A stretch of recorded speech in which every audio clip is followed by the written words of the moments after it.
the serpent was more subtle than any beast of the field which the Lord God had made.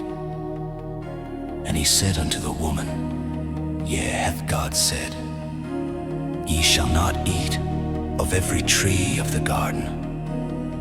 And the woman said unto the serpent, We may eat of the fruit of the trees of the garden.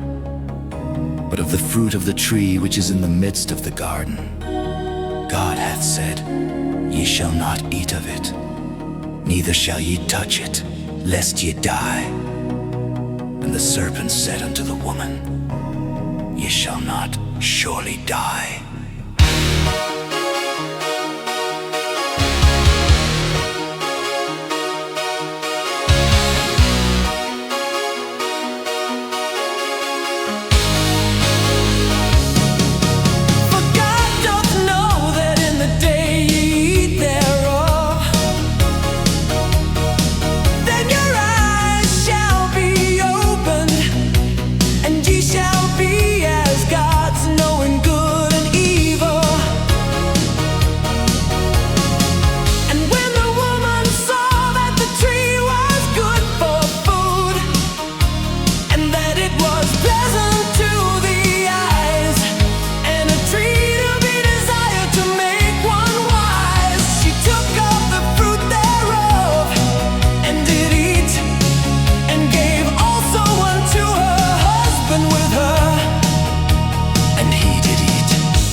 Of them both were opened, and they knew that they were naked, and they sewed fig leaves together and made themselves aprons.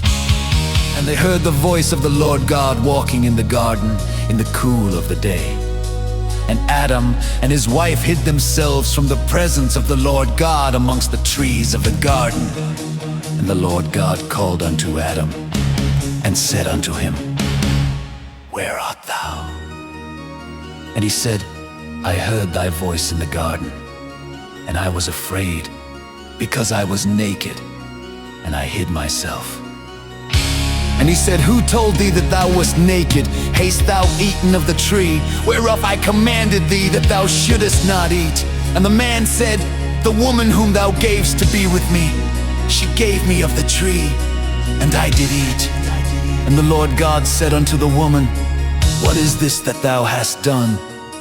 And the woman said, The serpent beguiled me, and I did eat.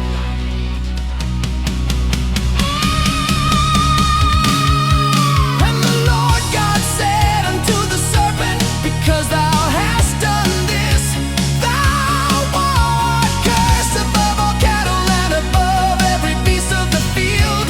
Upon thy belly shalt thou go, and dust shalt thou eat all the days of thy life.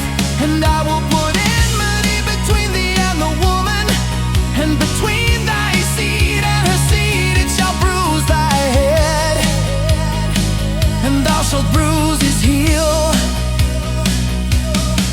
Unto the woman he said, I will greatly multiply thy sorrow and thy conception.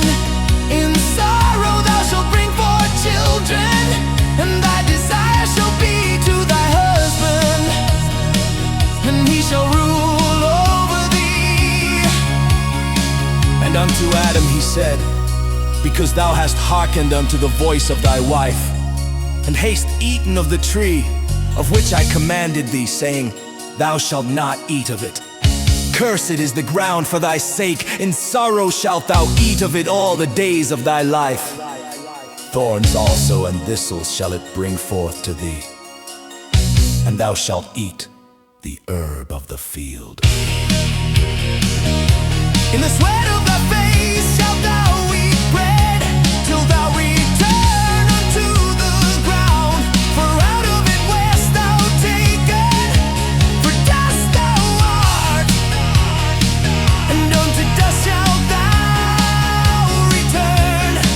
And Adam called his wife's name Eve, because she was the mother of all living.